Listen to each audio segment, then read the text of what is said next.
नमस्कार विद्यार्थियों, गीता शर्मा क्लासेस में मैं आपका स्वागत करती हूँ। आज मैं आपके समक्ष कक्षा 11 आरोह भाग 1 में संकलित पाठ नमक का दरोगा लेकर उपस्थित हूँ, जिसके लेखक मुंशी प्रेमचंद जी हैं। मुंशी प्रेमचंद जी की रचना नमक का दरोगा शुरू करने से पहले हम उनके जीवन पर एक नज़र डालते हैं। मुंशी प्रेमचंद हिंदी साहित्य के सर्वश्रेष्ठ कथाकार हैं।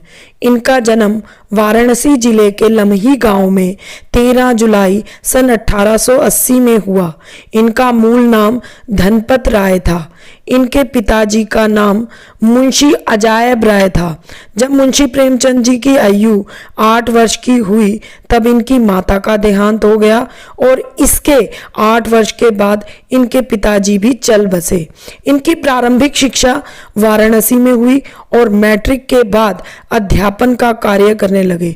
शिक्षा विभाग में अध्यापन का कार्य करते हुए इनकी पदोन्नति स्कूल इंस्पेक्टर के पद पर हुई। गांधी जी के असहयोग आंदोलन से प्रभावित होकर इन्होंने सरकारी नौकरी से त्याग पत्र दे दिया और पूरी तरह से लेखन कार्य के प्रति समर्पित हो गए।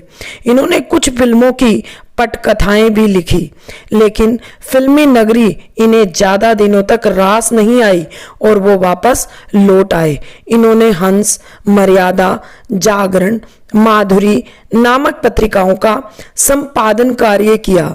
इनका देहांत 8 अक्टूबर सन 1936 में हो गया। नमक का दरोगा कहानी प्रेमचंद की बहुचर्चित कहानियों में से एक है। यह एक आदर्शवादी यथार्थवादी रचना है। कहानी में पंडित अलोपी दीन धन की ताकत का प्रतिनिधित्व करने वाला पात्र है, जबकि कर्मयोगी मुंशी वंशीधर धर्म का प्रतिनिधित्व करने वाला पात्र है। कहानी का सार कुछ इस प्रकार से है। अंग्रेजी शासन में जब से नमक पर कर लगाया और नमक का नया विभाग बना एवं प्रकृति द्वारा दी गई वस्तु के प्रयोग करने का निषेध किया गया, तब से लोगों ने अनेक प्रकार से चोरी छिपे व छल प्रपंच से रिश्वत देकर नमक का व्यापार आरंभ कर दिया। इससे अधिकारियों को लाभ हो रहा था। लोग पटवारगिरी छोड़कर नमक विभाग में नौकरी करना चाहते थे। इससे दरोगा पद के लिए वकीलों का भी मन ललचा जाता था। ऐसे में वंशीधर एक शिक्षित युवक नौकरी की तलाश में घर से निकला तो उस समय उसके घर की आर्थिक स्थिति अच्छी नहीं थी। परिवार था जो कर्ज में डूबा हुआ था। उसके पिताजी तो उसे ऐसी नौकरी का परामर्श देते थे जिसमें वेतन भले ही कम हो किंतु रिश्वत का जुगाड़ अवश्य हो। किंतु वंशीधर इस विचार से सहमत नहीं थे। वह धार्मिक प्रवृत्ति वाले युवक थे। उसके पिता ने रिश्वत लेने के लिए कई बातें बताई और सावधानी से काम निकालने के मंत्र भी दिए। उपदेश के पश्चात आशीर्वाद भी दिया। वंशीधर घर से शुभ घड़ी में निकले थे और नमक विभाग में दरोगा के पद पर नियुक्त हो गए। वेतन अच्छा और ऊपर की कमाई का तो ठिकाना ही नहीं। उसके वृद्ध पिता मुंशी जी को जब यह समाचार मिला तो उनकी खुशी का तो ठिकाना ही नहीं रहा। पड़ोसियों को भी जलन होने लगी। वंशीधर ने शीघ्र ही पद संभाला और पूरी ईमानदारी से अपना कार्य करने लगे। कुछ ही समय में उसने अपनी कार्य कुशलता और अच्छे व्यवहार से बड़े बड़े अधिकारियों का विश्वास जीत लिया था। नमक के दफ्तर से 1 मील की दूरी पर यमुना बहती थी, जिस पर नावों का पुल बना हुआ था। एक बार जाड़े की रात में दरोगा वंशीधर को पुल पर से गाड़ियों के गुजरने की आवाज सुनाई दी। उसे संदेह हुआ कि कुछ तो गड़बड़ है। वह तुरंत तैयार हुए और घोड़े पर सवार होकर नदी के पास पहुंच गए। वहां उन्हें गाड़ियों की एक लंबी कतार दिखाई दी। उन्होंने डांट कर पूछा, किसकी गाड़ियां हैं?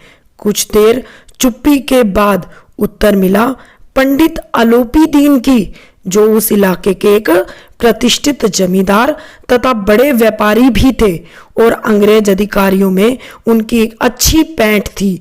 लेकिन यह पूछने पर भी कि इसमें क्या है तो चारों तरफ सन्नाटा छा गया। वंशीधर का संदेह बढ़ गया। बोरे को टटोल कर देखा तो भ्रम दूर हो गया, यह नमक ही था।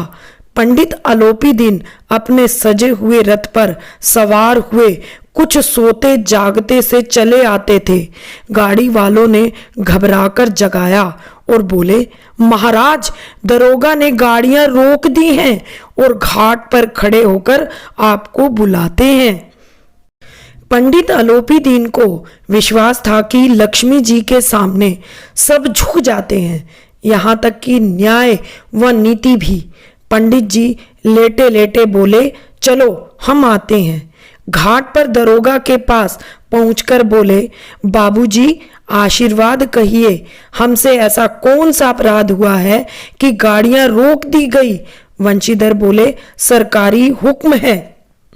पंडित आलोपीदीन ने वंशीधर को 25,000 तक की रिश्वत देने का लालच दिया, किंतु उन पर धन का कोई प्रभाव नहीं पड़ा, यहाँ तक कि 40,000 पर भी नहीं।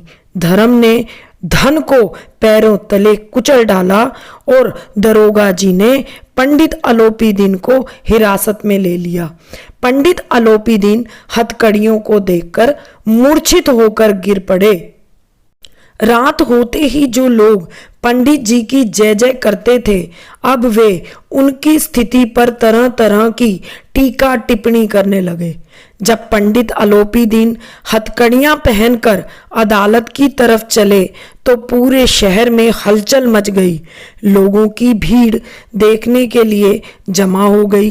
लोगों को विश्वास नहीं हो रहा था कि पंडित आलोपीदीन कानून के पंजे में फंस गए हैं। उसी समय वकीलों की एक फौज उनकी सहायता के लिए प्रस्तुत हो गई। अब धन और धर्म में युद्ध प्रारंभ हो गया। वंशीधर चुपचाप खड़े थे। उसके पास सत्य के सिवाय और कोई दूसरा बल नहीं था। उनकी तरफ गवाह भी डामाडोल हो रहे थे। मुकदमा डिप्टी मैजिस्ट्रेट की अदालत में पेश हुआ और कुछ ही क्षणों में पंडित आलोपीदीन को रिहा कर दिया गया। उनके पक्ष में मैजिस्ट्रेट ने भी लिख दिया कि वे भले आदमी हैं। उनके खिलाफ दिए गए प्रमाण निर्मूल रहे। नमक दरोगा वंशीधर के लिए भी कहा गया कि हम प्रसन्न हैं, वह अपने काम के प्रति सजग और सचेत हैं। उन्हें भविष्य में सचेत रहने को भी कहा गया। जब पंडित आलोपीदीन मुस्कुराते हुए अदालत से बाहर निकले, सभी लोग उनकी तारीफ कर रहे थे, उनके स्वजन धन लुटा रहे थे। दूसरी ओर वंशीधर पर भी व्यंग बाण छोड़े जा रहे थे। आज वंशीधर को संसार पर खेदजनक विचित्र अनुभव हुआ। उन्हें लगा कि न्याय व विद्वता के पुजारी सम्मान के पात्र बिल्कुल भी नहीं हैं। वंशीधर ने धन से बैर लेकर अच्छा नहीं किया था। 1 सप्ताह के पश्चात ही उन्हें नौकरी से निकाले जाने का पत्र भी मिल गया। वह बहुत दुखी मन से घर गया। बूढ़े पिताजी को पता चला तो उन्हें बहुत दुख हुआ।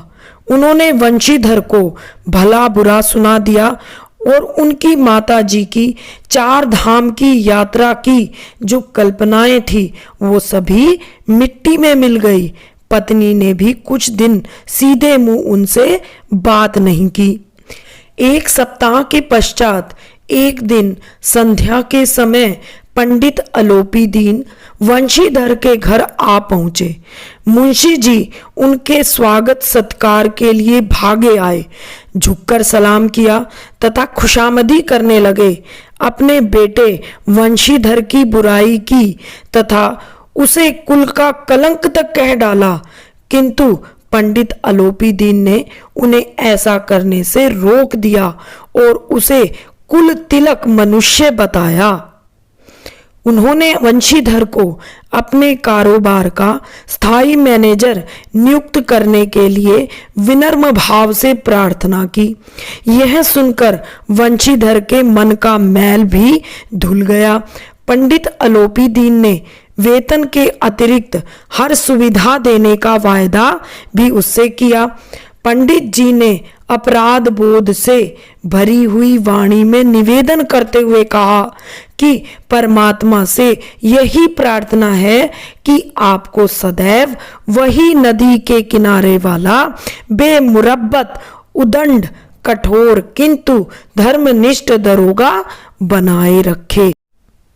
प्रस्तुत कहानी को पढ़कर पता चलता है कि अंतिम प्रसंग से पहले तक की सभी घटनाएं प्रशासनिक व न्यायिक व्यवस्था में व्याप्त भ्रष्टाचार और समाज द्वारा इस भ्रष्टाचार को स्वीकार करने की भावना को यथार्थ रूप से उजागर करती है।